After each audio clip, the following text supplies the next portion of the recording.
Well, welcome to today's episode. Today, we've got a very special guest, Jonathan Bonanno. Jonathan is an organizational development executive, entrepreneur, and host of the Chief Psycho podcast. As founder and CEO of Zia, a national talent and organizational development agency, he helps businesses and leaders build high-performing, human-centered cultures where growth and psychological safety actually coexist. I love that. With more than a decade of experience in consulting, entrepreneurship, and executive leadership, Jonathan has guided organizations through launch, scale, optimization, and even full-scale rebuilds.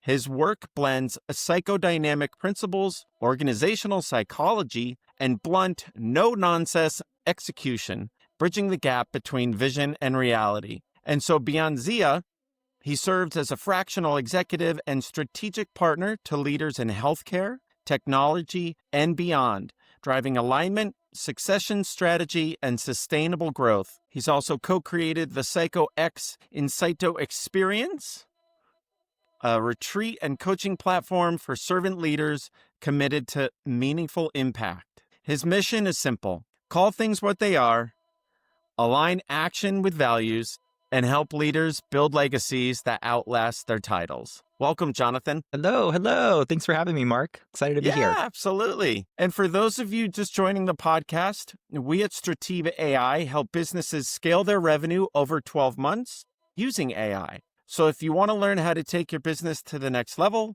make sure to stick around for future episodes. And if you're interested in a free growth consultation, just drop the word growth into the DMs. So Jonathan, welcome once again. And can you tell us a bit more about yourself and say what led you to where you're at? What's your journey been like so far? Yeah, absolutely. Well, again, thank you so much for having me on today, Mark. It's great to be here and it's great to share my story, and I hope some individuals can resonate that are listening today. Yeah, thank you. Thank you. So I actually never sought myself out to be a entrepreneur by any means. If you asked me as a kid growing up in high school, or even in my early career stages, this would never be something that I'd be touching with a 10-foot pole. And yet here I am, completely entrenched and immersed in it. But I was actually on a roadmap to become a plastic surgeon. I took a lot of the prerequisite courses during my high school career and was really leaning into the clinical side of healthcare. By the time that I was graduating high school, I had worked one of those abbreviated, or had like a half-day school schedule because I was graduating early. Oh, wow. But then I was working on top of it, and some of the work that I was doing was as a CNA. So I was working in convalescent homes, hospice units, newborn, pediatric floors, and everything in between. Gamut. Yeah, and quickly did I learn that the clinical side of healthcare was not for me. I can't handle blood and I can't do odors. Tons of tattoos, but can't do anything else. So I actually took a year and a half off of school. I was already in my freshman year of college while I was working as a CNA, and my track was go to school to become a nurse, get the degree as a nurse, and then now you have the funds to go to be a surgeon. So instead of consistently going down that route, I took a year and a half off of school and started working, started to figure out what side of healthcare did I really want to be in. And that's when I joined one of the largest pharmaceutical organizations, and I loved it. I loved the business side of healthcare. I loved the opportunities for public health to be a conversation, understanding really the intricacies and the ins and outs of how some of these large-scale organizations really bring forward access to care in these different models and ways of being, whether it's patient assistance programs, whether it's identifying the risks of a medication just need greater stewardship and greater support. So then you develop a program around that. And it was really, really cool, and it was really fascinating. And that's where I fell in love with a lot of the work that I do today. But early on in my career, I was heavily into like the program, project, and implementation management side. So you're dealing with a lot of data, you're dealing with a lot of systems, which then kind of burns you out to a bit, or to a degree. And then that's where I really I had an interest in the psychological side, because I wanted to understand more of the intrinsic values and motivators for how people work and how people optimize the way they work. Right. Okay. Which then led me into what I do now, where I've spent the last 7 years specifically to dentistry, shaping, growing, and developing more psychological, safe, and sound environments for leaders and teams to effectively and authentically grow together. And it's been fun. I get to nerd out on all the psych stuff. And I get to teach some people some cool ways of being. And it's always great to create new patterns of behavior or get rid of some old ones. And so what does that look like with your mentioning of dentistry and what you're practicing in your services? What's the interaction? Yeah. So when I was recruited into the world of dentistry, I came in as a consultant and from the space of organizational development, the lens of continuous improvement. So Mm-hmm. a lot of the work that we do is around people. So we want to ensure that the people that are supporting the practice or the organization, because the world of dentistry isn't just a brick and mortar office. It is supplies, it is vendors, it is operations, it is transfer of ownership. There's a lot of ins and outs that people don't really recognize that really goes into the business model of dentistry. Sure. So we get to support all of those ins and outs as well. I'm saying ins and outs, not, I don't know why, but but we get to support really the infrastructure surrounding the dental profession and the dental professionals that support it and support the patient base. So the work that we do is from the space of talent, leadership, and culture. From the talent side, we support with the development of hybrid and virtual teams. So understanding what are the operational breakdowns happening within a practice or happening within a dental business, supporting practices so that way we can identify whether or not is it a human intelligence conversation or is it an artificial intelligence conversation? What is the right support tool or method to really implement in the talent side?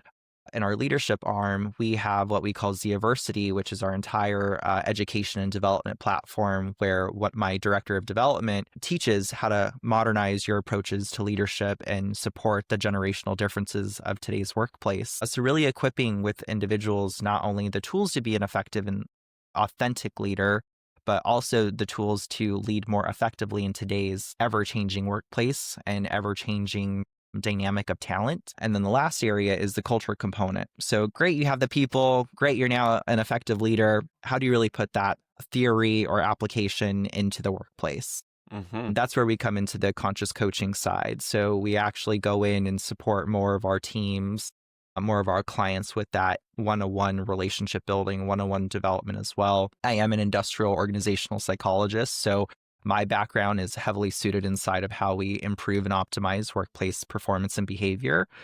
So we have a lot of those executive conversations. At times they're venting sessions, or sometimes they turn into, talk therapy sessions as well. But what's important is that a conversation is being had, and that's the space that we operate and bring with inside of Zia, is to tackle some of these more difficult or braver discussions head on so you can be a more braver and effective leader by tomorrow. And of course, Nice. It doesn't happen overnight, but these are tools and methods that we take time, and the discipline and consistency is what shows up. And so what's the typical office size that you guys work with?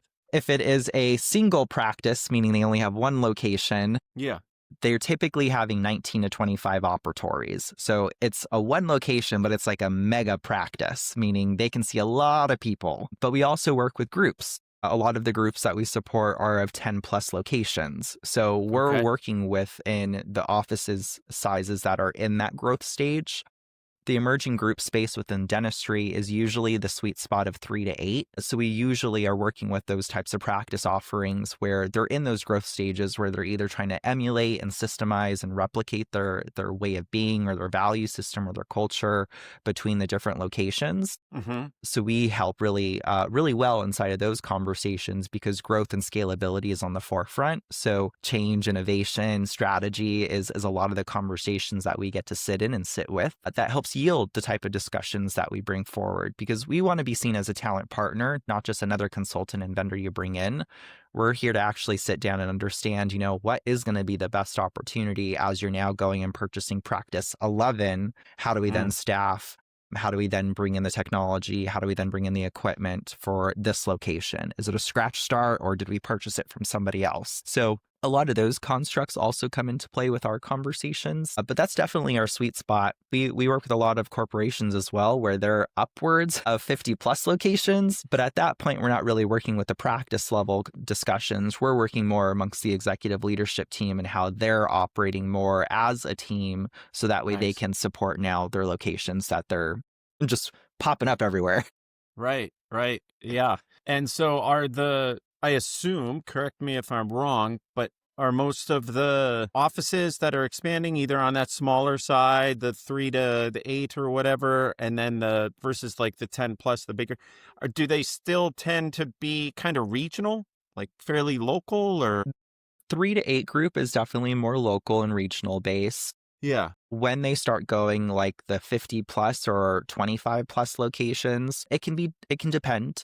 It Yeah. depends on where the practice is located. If you're in Iowa, you're definitely going to be more regional there, and you might expand your location base, or you might not have to. One of my clients, what they ended up doing is just buying the building next to them and then just turned it into this mega double decker practice. Wow. And it's state-of-the-art practice. It's beautiful. So those are some of the opportunities that exist in terms of expansion. But typically when we're in that 3 to 8 space, they're usually staying within their valley. They have a solid footprint within their community.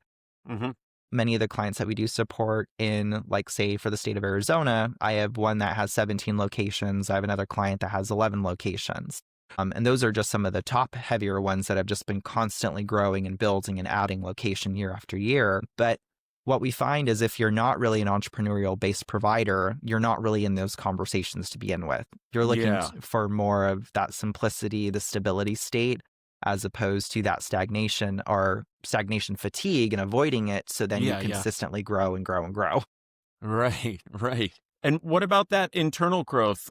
Like, how big is your team? And then what would you say your goals are for the upcoming year? Yeah. So I have a really great team. I have a small team, and it's a core team of 7. That's of my leadership team. And then our entire organization size is about 25, 33 team members, because we were just bringing on a new person. And 25 of those team members are all allocated and dedicated account reps and managers to a specific client. So they're working in supporting those specific client requests. They're individuals working from anything related to customer service to executive assistance to scheduling, coordination, revenue cycle management. Nice. So very, very far and few between. And it's a great variety of opportunities that we bring forward, because as we grow and expand our team, the way that we do so is utilizing and aligning the talent with the right opportunity to support the client opportunity that approaches us.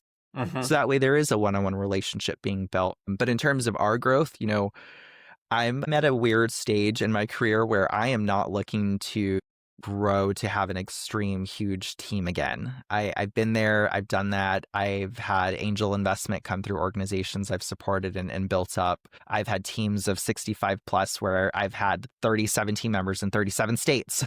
Wow. And it's a lot. Growth for me is more inside of the impact as opposed to really like the team number size for us. So what we're really looking to do is consistently focus on not only our virtual talent integration and hybrid team development for our company, but really pushing quite heavily our Xeiversity platform and teaching and educating more individuals on how to be effective leaders in the workplace, especially inside of the talent that we are bringing forward and supporting them with, because our goal is not to just be the constant, I would say, revolving door of solutions. We want to make sure that we are providing the solutions that are going to equip you to no longer need us as well. Like, we don't want to be the crutch to your development.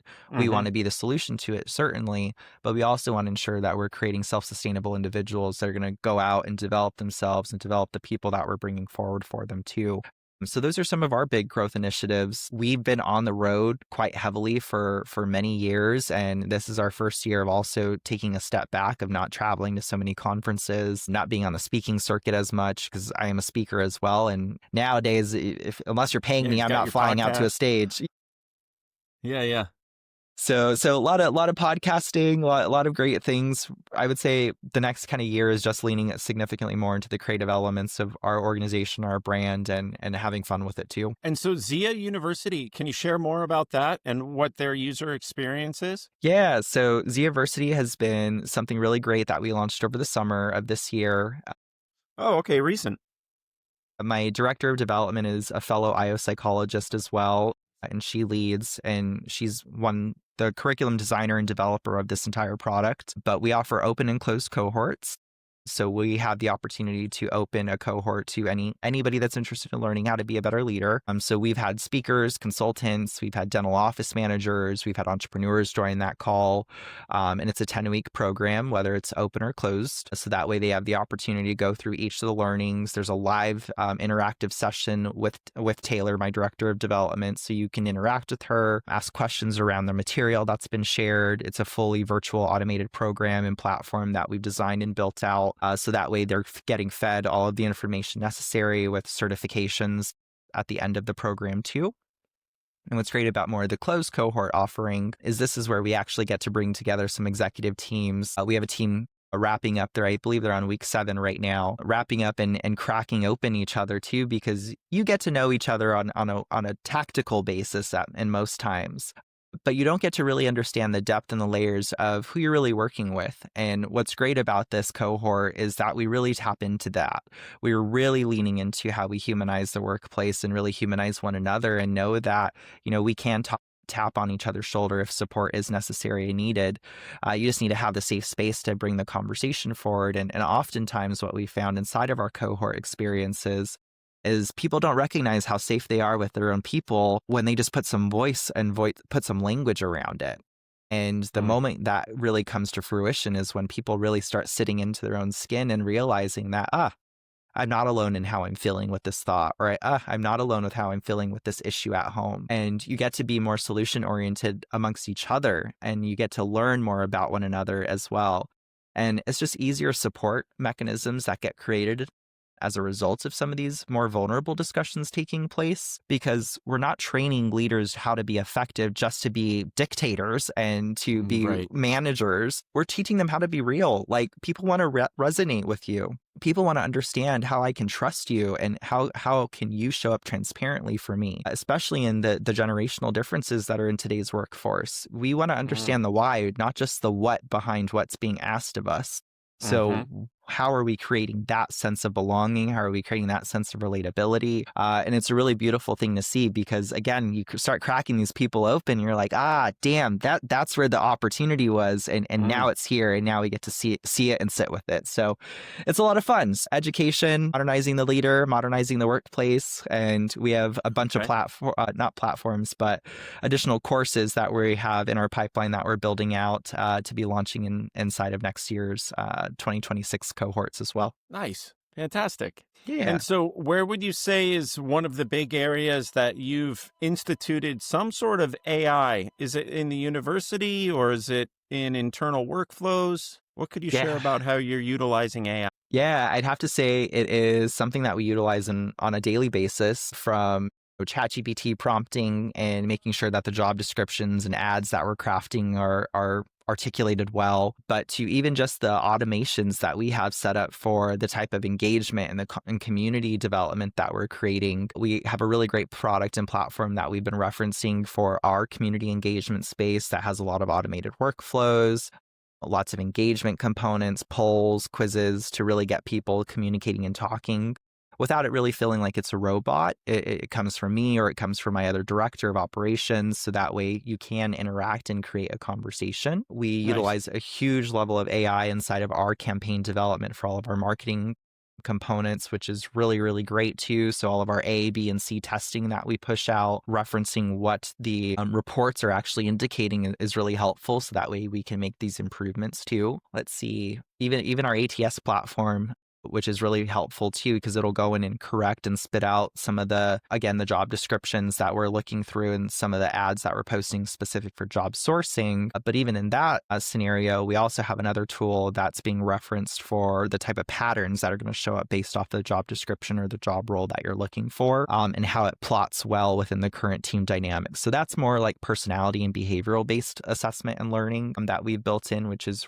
very helpful because that is kind of one of our unique value propositions, if you will, inside of working with us, is you have a psychologist that works and understands the diagnosis of that assessment to then share. So I would say those are just a handful of the areas that AI has been a huge, huge lever for us, because the way that we look at and leverage AI is it's not just a tool to expose the blind spots, but it's also not the tool that we're utilizing to dictate all of our decisions. When we're utilizing it more as a mirror, and that way we can understand like, okay, this is what's coming up and this is what's showing up. Maybe there's a breakdown in this tool because we utilize ClickUp and now this AI reporting component is not syncing correctly. Well, why is that? And Right. is that data that we're looking for to begin with too? So it's been a really great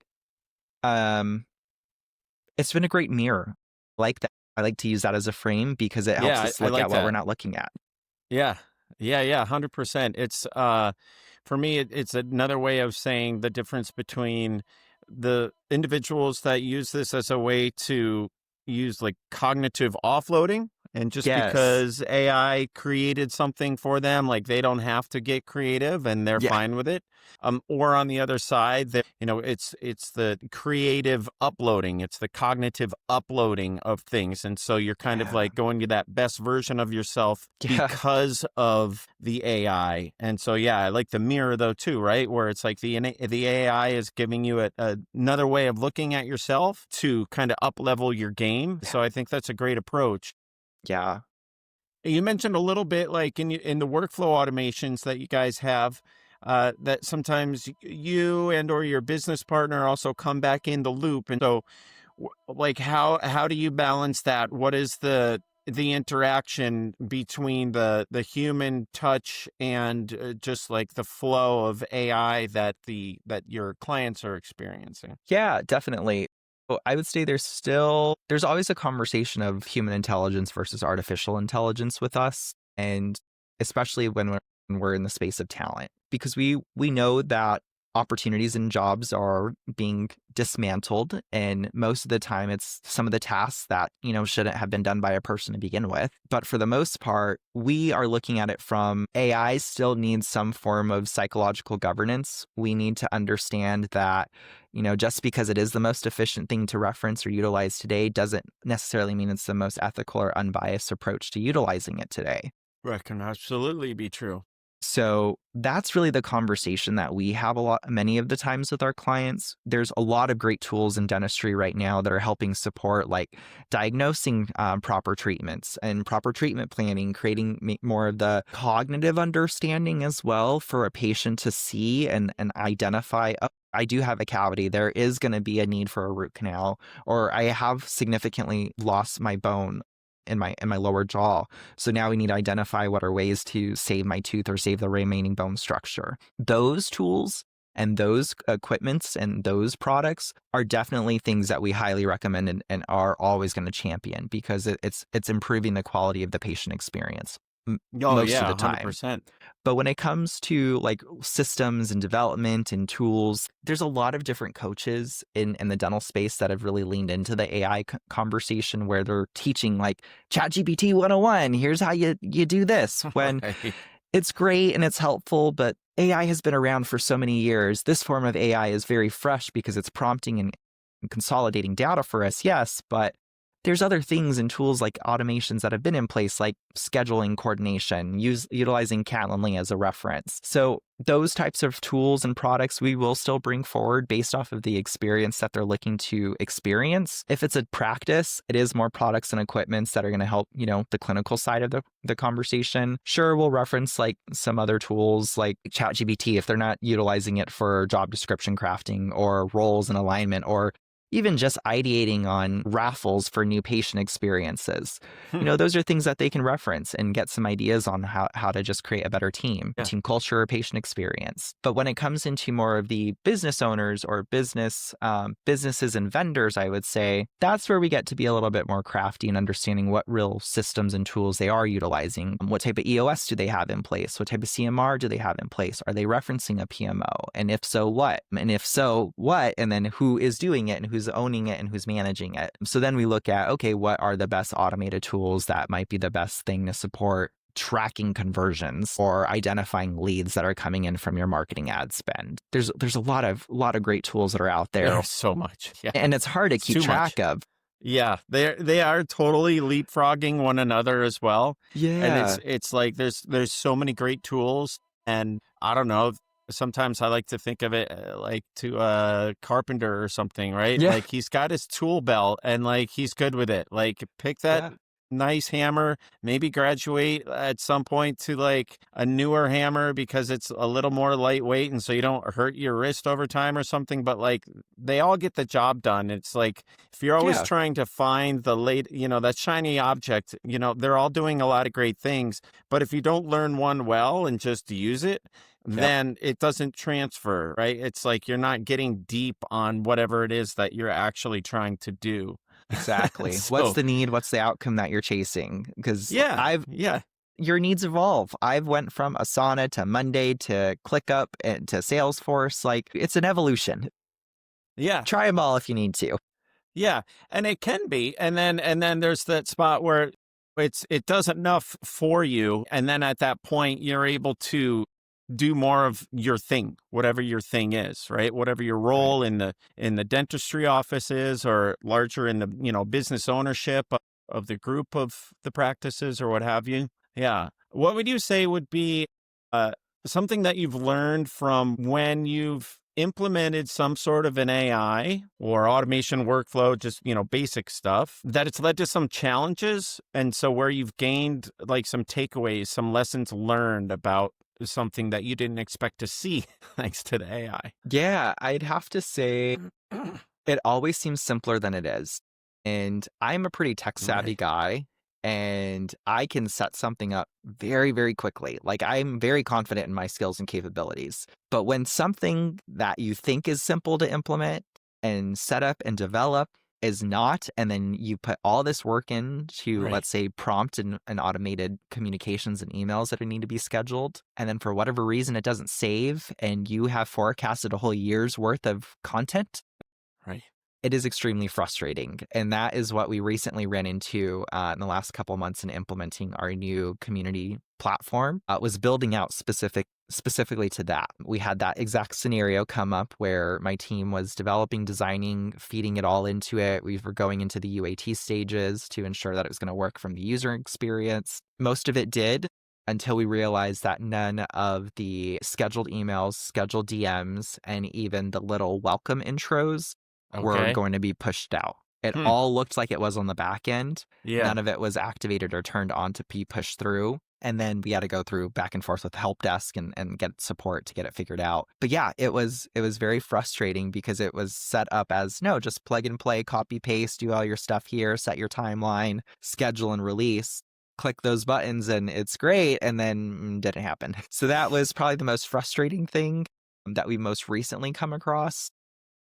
How I would soon in the process did you notice it? Like, was it soon after setting up and you were just testing it? Or was it like you thought it was rolled out and then it wasn't into practice? Yeah, Was it like the latter? no, we caught it in the UAT stage still first. But we were like 5 days deep into thinking that everything was working right. And then by the time we started testing that specific function, we realized that it wasn't. Mm. So that, I wouldn't say it derailed our timeline, but it definitely took us 2 days back, and we had to rush to finish some of the other early or later portions that were already dependent on that first stage being Mm-hmm. completed. Mm-hmm. I see. Okay. And so how along your processes, what are some key KPIs that you guys like to track internally? Yeah, so I would say key performance indicators that we're tracking internally are all related to our goals and objectives, making sure that sales numbers are being met, client satisfaction numbers are being met, cultural index is being met, our psychological safety score is being met. And some of these are more soft skills. Some of the more tactical ones are more in line. If the team member is assigned to a client, they're working on the one-on-one reporting structure that's with the client that they're working with. So that those KPIs would look very different as opposed to like what my leadership team is responsible for. Mm-hmm. How do you track it all? 'Cause especially like with the soft skills and things like that, do you have, everyone's a fan of dashboard these days, but are you instead using some sort of like alongside you, there's some sort of twin that's listening to all of this and then giving you a report, or like how do you verify that? Yeah. Yeah. So Fathom is our tool of choice when it comes to call recording and transcriptions. So we have a Fathom recording on all of our team calls to identify action plans, action items, etc. And then all of that is getting fed into, we utilize ClickUp for our PMO space. So all of our projects, our goals, everything is established within there, timelines, deliverables. And then we have the AI summary feature built into our ClickUp. So that way it feeds into our dashboard and reporting space. Nice. Okay, So got it. inside of any of our huddles, like Tuesdays are my huddles with all of my internal team. So we go through our dashboards and see where the opportunities are. Is anything stagnant? Is any support needed? Do we need to create something? But let the system let the system produce the result in that instance. Nice. And what would you say, Jonathan, are some emerging trends that you might forecast either in general for AI or specifically as it relates to dentistry or as it relates to the services that you provide? Yeah, so there is a project that I'm working on currently, and I'm operating as their fractional chief strategy officer. So we're working on all the brand and go-to-market strategy and development plan for them. But it's a product called KaiMesh, and it is a full AI-built employee operating system that is going to support not just a lot of the business functions and fundamentals that are necessary, but really connecting the human sentiments. So what's really cool about this platform is they built in like a burnout score. So that way they can really identify the workload of an individual, whether or not they're at that burnout scale or where they fall within the burnout scale to support capacity overload, or capacity leveraging as well. So that was something that I've been really, really fascinated and cool to see because I've not seen something like that in the market yet, where of course you can see how many projects people are working on, but not factoring in I would say the emotional capacity, which is really cool to see, how are they in terms of the emotional fatigue or decision fatigue that they might be experiencing as a result of their workloads. So that's something I'm interested in seeing, whether it happens, consistently inside of what we're building or even seeing How does it do that? How does it see inside? So how it's built out right now, so it will augment based off of all the projects. It'll augment based off of all of the meetings that are scheduled within your calendar. It will even scan and score through the emails that you're communicating with as well. And then it will spit out it's like a battery percentage meter. And as it's going up through the battery, as you meet up to 100%, the color goes from green to yellow to orange to red. So that way it's like, oh, this is an alert for the manager and leader to see, like Jonathan's potentially in overload mode or he's approaching overload.